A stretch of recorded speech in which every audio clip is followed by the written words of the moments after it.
iyang kaugalingon.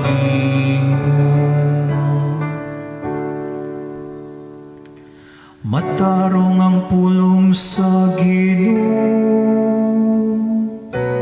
ug ang tanan niyang mga buhat kasaligan. Nahigugma siya sa husto ug matarong, sa kaayo sa Ginoo puno ang yuta.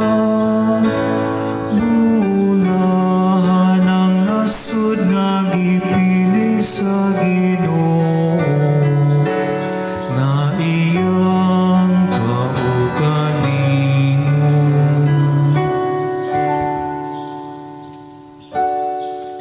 Pinagi sa pulong sa Ginoo, gibuhat ang mga langit. Pinagi sa ginawa sa iyang baba, ang tanan nilang kagahuman. Kay misulti siya o kini mahimo, misugo siya o kini mibarong.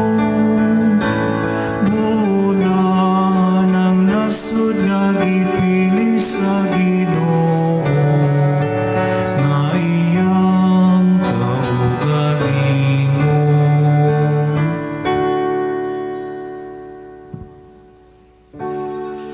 Tanawang mga mata sa Ginoo, gatanaw nga na kanila nga maadlokon kaniya.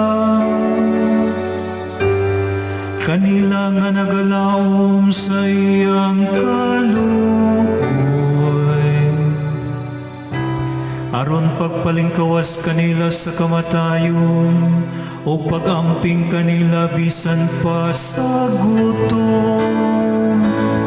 Bulan ang nasud nga gipili sa Ginoo, nga iyang kaugalingon.